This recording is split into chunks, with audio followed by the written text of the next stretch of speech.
It's time for some collective wisdom, a podcast advancing the cannabis revolution, one conversation at a time.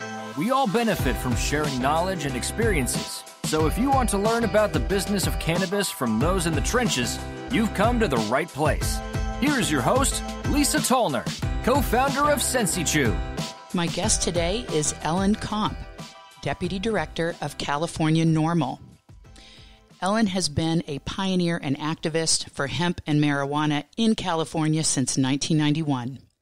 She began in Los Angeles, where she helped plan quarterly rallies and volunteered for LA NORML after being elected to the California NORML Board of Directors in '92. She edited the 9th edition of The Emperor Wears No Clothes by Jack Herrera and was a volunteer for the California Hemp Initiatives in the early 90s and then Prop 215 in 1995. She was editor of Hemp World magazine, the first trade journal for the hemp industry. She also co-founded the 215 Reporter, the first journal covering California's medical marijuana laws. In 1999, Ellen became deputy director of community outreach for the Drug Policy Alliance in San Francisco, where she planned and promoted conferences, including a series on drug war issues.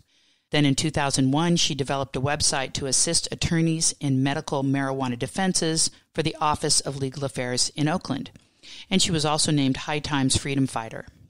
In 2002, Ellen moved to Humboldt, where she worked for the Civil Liberties Monitoring Project in Garberville. She sat on the Humboldt County Medical Marijuana Task Force, resulting in the county ordinance to implement SB 420. Ellen has a BS in microchemistry from Penn State. She has contributed to countless articles and op-eds for publications such as High Times, O'Shaughnessy's, California NORML Report, and Cannabis Culture.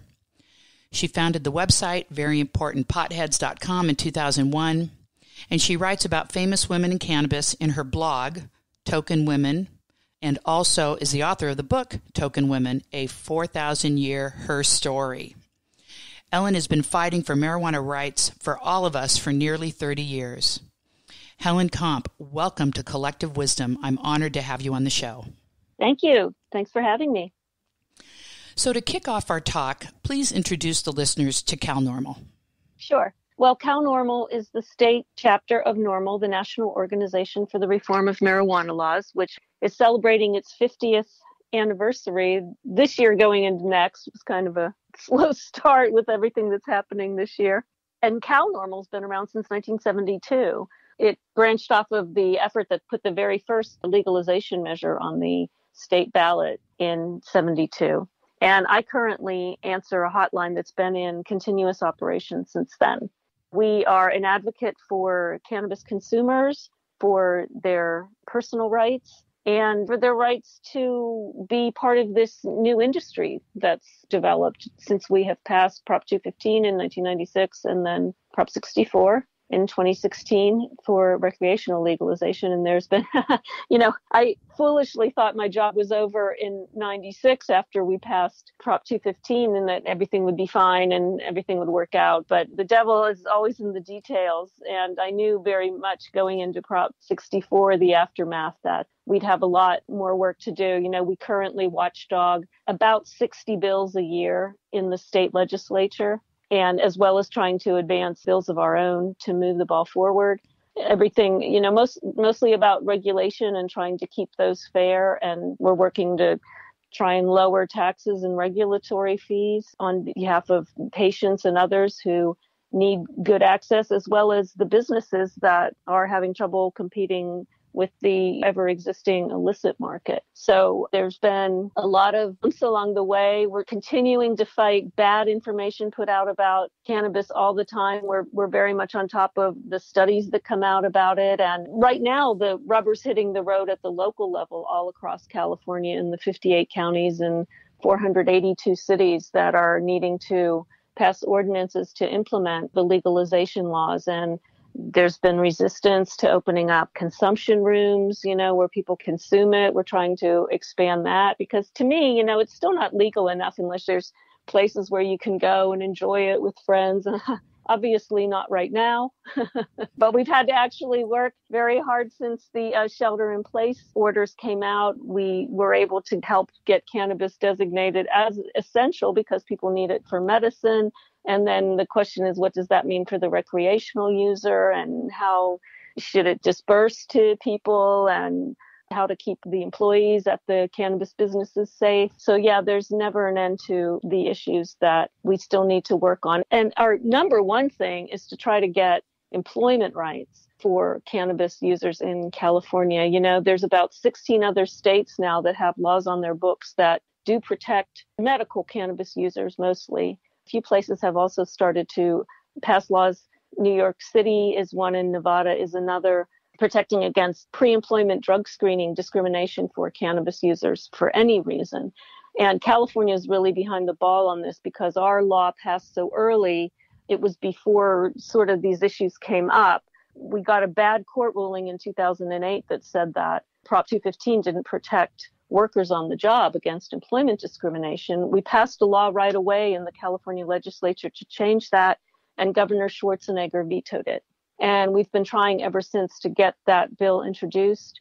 Prop 64 did not protect employees' rights. It actually specifically protected the right of the employer to continue to discriminate against cannabis users on the job. So that's been a very large conversation about how to safely implement, our position is people can use cannabis responsibly off the job just like they can use alcohol or if they're on prescription drugs and things.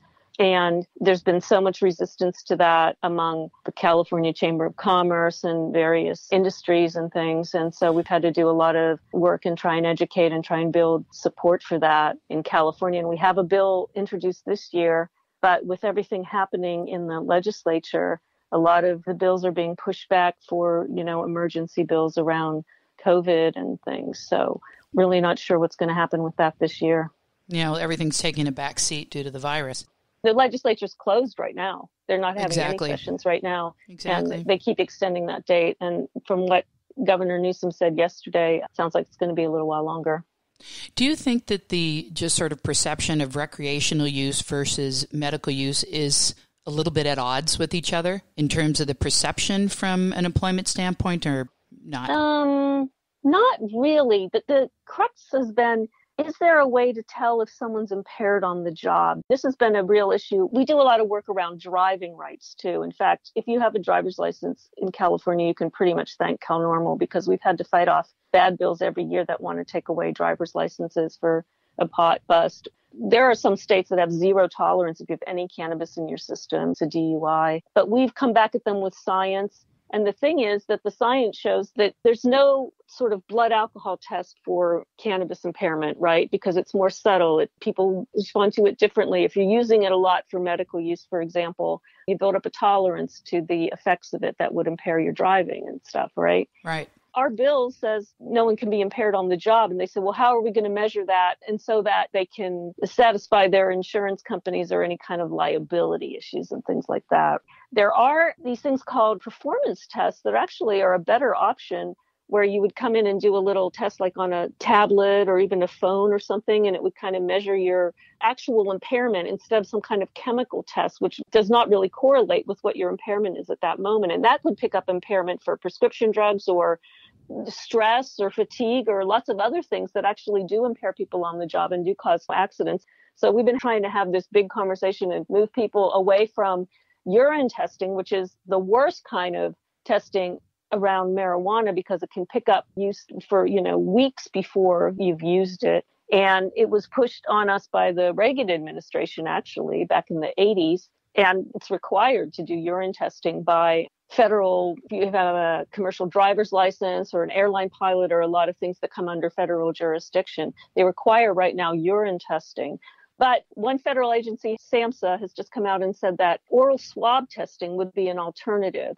And that's a little better. They're still working on the technology around that, where you do a little cheek swab or something, and that has a shorter window. So that might be a way to open the door to our rights. But, in general, we're just trying to convince people that just if you use marijuana, it doesn't mean you're using it all day, every day, or going to be an irresponsible employee.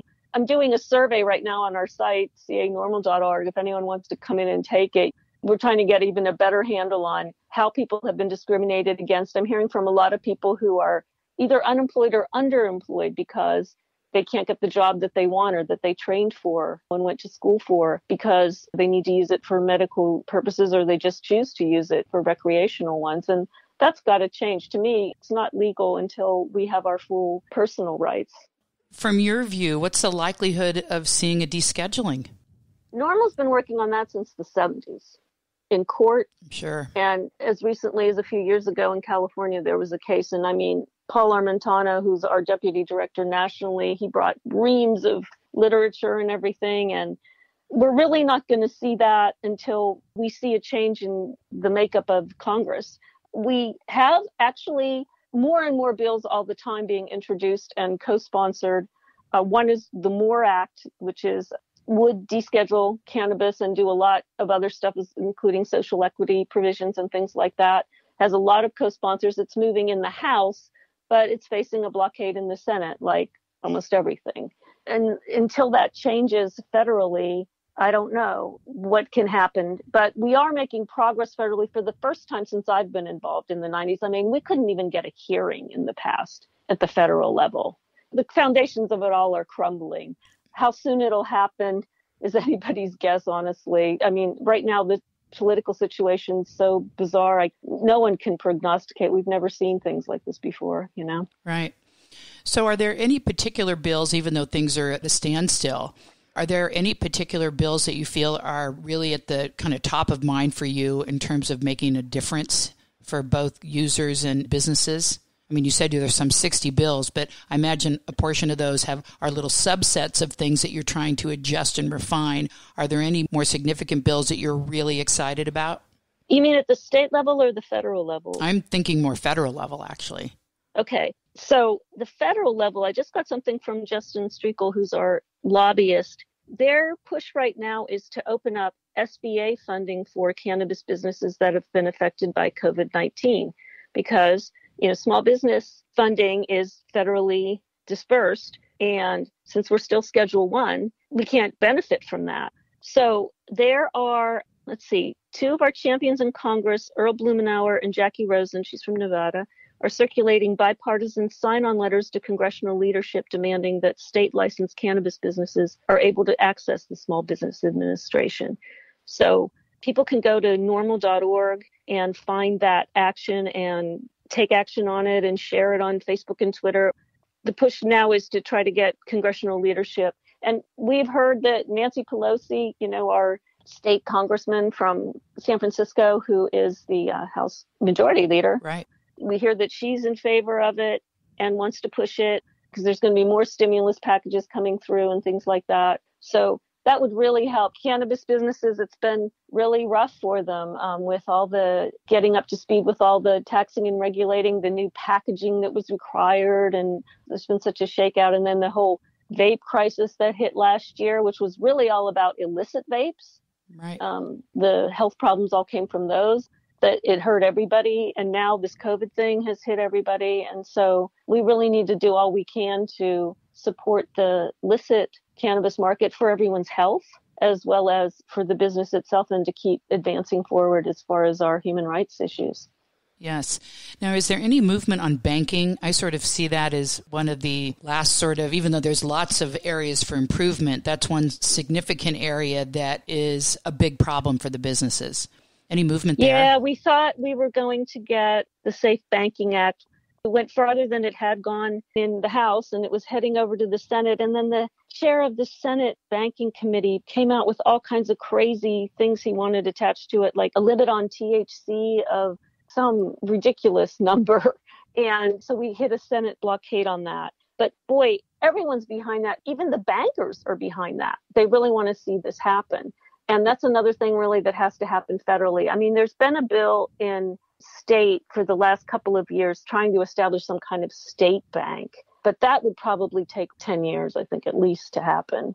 And we really think the change has to come at the federal level.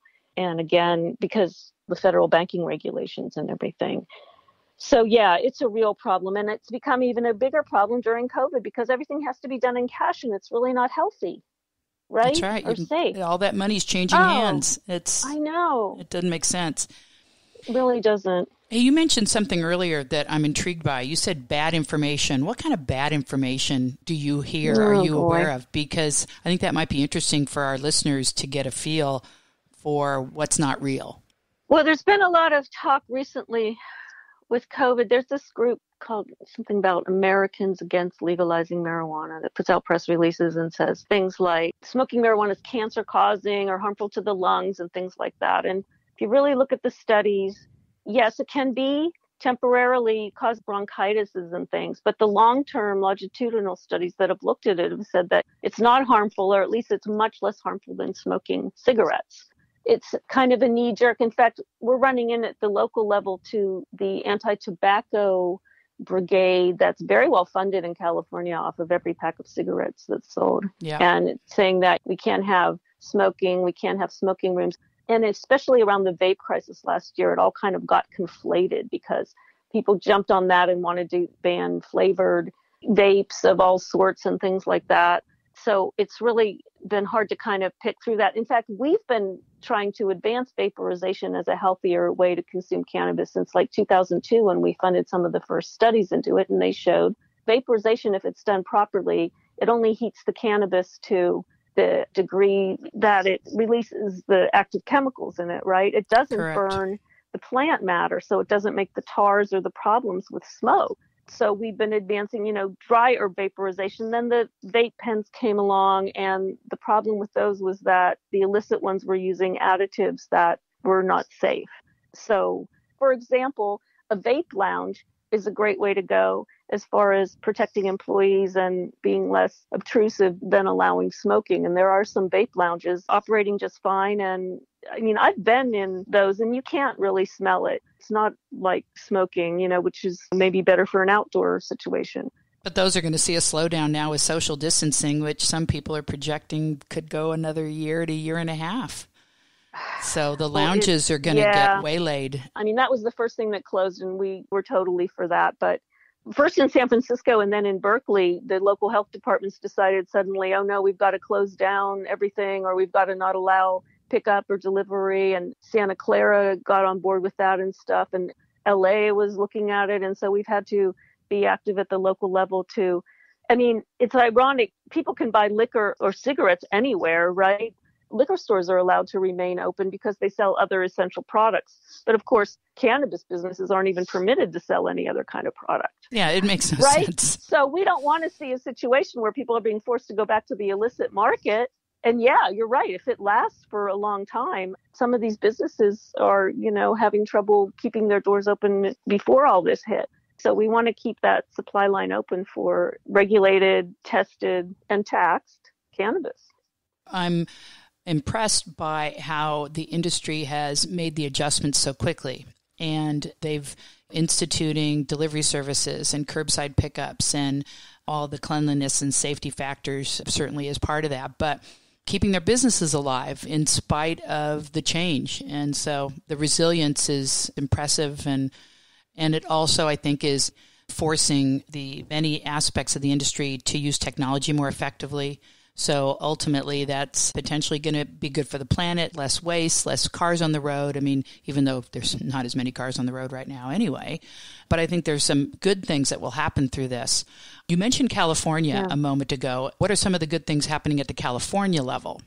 Well, again, we're at a standstill right now at California level. Last year, we were able to get a bill passed, SB 34 by Senator Weiner, that made it okay to donate cannabis without paying tax on it. Because this was kind of an oversight in Prop 64 that what had happened, it ended up closing down all these compassion programs that gave away cannabis to needy people. So we got that bill passed, but again, the implementation is the thing, because it's kind of being overregulated to the point where everything has to be set aside from day one, from like practically when it's a seedling, is not really reasonable or the way to do it. And now with the COVID stuff, some jurisdictions are trying to only keep the doors open for medical patients. Well, a lot of the needy patients, they haven't really renewed their medical recommendation because hardly anybody did after Prop 64 passed. That's The right. only advantage is if you went to that extra, very cumbersome step of getting a county ID card, you could get a tax break. But most needy patients, they can't afford any of that. Yeah, it wasn't cheap. Yeah, and you can't even get an ID card at this point because all the county health departments are closed. And some of these people don't even necessarily have a good place to deliver it to, right? So we're having to fight for people's rights to continue to avail themselves of this compassion program, which March 1st is the date that law went into effect. So that's all been new, and we've been watchdogging that and trying to smooth out some of the wrinkles in that.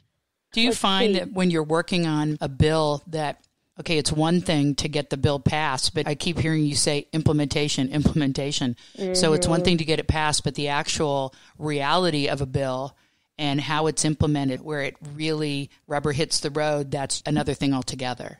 Exactly. Like, for example, there was also a bill that passed a couple of years ago to automatically expunge past cannabis offenses because Prop 64 had in it that you could apply to have your record expunged. But very few people were doing that. They didn't know about the process. And again, it was too difficult for them. So a bill passed from Assemblyman Bonta that would automatically do it. Well, there were actually laws on the books to automatically expunge other marijuana offenses before, but it just never happened because it has to trickle down to the county courts and somebody has to actually make sure that that happens. So that's just another thing that needs to be watchdogged and find out how it's happening and are there any problems with it. And like I said, I answer that hotline and now I answer email and Facebook and everything when people writing to me, they're having issues with it so that we can help iron it out. Another thing that comes up a lot is the cultivation issues. We had another bad court decision that said that locals could ban all medical marijuana cultivation under their zoning laws. They could just zone it out, basically. And Prop 64 requires locals to allow 6 plants per parcel. And it's not supposed to interfere with patients' rights, though. And patients still, under state law, have the right to grow as much cannabis as they need. And that's from a Supreme Court decision called the Kelly decision. Well, I just was fighting this week in one county in California. The interpretation is, oh, no, well, the state says you can only have 6 plants per parcel. Otherwise, you need to have a license. It's like, yeah, that's true, unless you're a medical patient. And Prop 64 also allows for someone to grow up to 5 other patients if they're their primary caregiver, which is actually in Prop 215 strictly defined as the person who has consistently looked out for the health, safety, or housing of the patient. So like a spouse or a parent or something, not like someone you just met who you hand your doctor's note to. So you've had a lifetime of experience pushing cannabis reform. We have all benefited from your hard work and effort, but there's still so much work to be done. It's a complex topic. An industry is being born in real time. People's health and wellness is at stake. There's just a lot of pieces to this very interesting cannabis puzzle. So I get the impression, and I think this is in total support of the advocacy work you do, that people need to get involved. They need to support their local chapters. Even if they can't be actively advocating as a position, as a job, if they believe in this cause, they need to support it in some way. Otherwise, the more support we get, the more action we're going to see. Absolutely. And I tell people, you have 3 levels of government, federal, state, and local. And ideally, you need to be involved in all 3. But even if you just want to pick one, I'm good with that because we are entirely member supported. We are a California chapter. We don't get support from our national office. In fact, we're required to hold a fundraiser every year for them. We're grassroots in every way. So we get our support from members and from industry business members. And we have business marketplace online. And the industry needs to understand that they need us as an advocate for their customers. And I tell them, how can we build an industry when so many people can't even use cannabis because they don't have their employment rights? So the unemployed can use it, but they can't afford it. Well, when you think about it from the business strategy standpoint, it makes sense for the businesses in cannabis to support this because I feel like you'd have a better chance at the legislative level to move the needle if you're not doing a champion work on behalf of the business, but you're really on behalf of the user, the patient, the caregiver, the medical side, because that is where I think you're going to get less pushback from naysayers and conservative lawmakers. Yeah, like the media often likes to portray it like, the cannabis industry had all this undue influence and things like that, which really cracks me up because we're nowhere near the kind of influence the alcohol industry or the pharmaceutical industry has or anything. But yes, sometimes there's been so much emphasis on the business end in the industry. Sometimes it gets lost that there's still a lot of advocacy to do for people. We're supposed to be the land of the free, and we're supposed to have our right to whatever we do with our own free time, whatever we want to do with our minds. And taking care of ourselves and our own self-healing and self-care. Yes, right. It's become a huge issue for seniors and a lot of other groups. Veterans really stepped up and coming forward with, we do have some bills to try to get at least some research at the VA for veterans for PTSD and also pain. Because I talked to a lot of it, we're still having 22 vets a day committing suicide. And a lot of them tell me they're on these horrible opiates and their life just isn't worth living on them, and if they could use cannabis, they could get off. But you still can't get a doctor's recommendation at a VA. They're not supposed to discriminate against you if you're using cannabis. And we've had to fight on that front too. But so much more needs to be done, and quickly too, because lives are at stake. Yes, absolutely true. Ellen, thank you so much for your time today and for all the hard work and dedication that you've brought to everyone in the cannabis space. It's remarkable what you've done, and in many ways, your work has laid the foundation for where we are today as an industry, as a healthcare therapy option. Otherwise, we'd still be living in the dark ages. But there's still a lot of work to be done. But thank you so much for your time. Really appreciate it. You're so welcome. And I hope people will visit canormal.org and check out what we do and try and support us. We've been speaking with Ellen Komp, Deputy Director of California NORML. Let's get involved and help to lead by her example. Go to visit www.canormal.org and join and show your support for advocacy, whether you're a user, a consumer. If you're in the cannabis industry, we can all benefit from being involved. This is your host, Lisa Tollner from Collective Wisdom. Thank you so much for listening, and until next time, be well. That's this week's episode of the Collective Wisdom Podcast. Join us each week for another episode on OC Talk Radio, streaming on Thursdays at 3 p.m., and you can download Collective Wisdom wherever you get your podcasts. Be sure to visit cacollectivewisdom.com or email us at collectivewisdompodcast@gmail.com to join the conversation. Thank you for listening.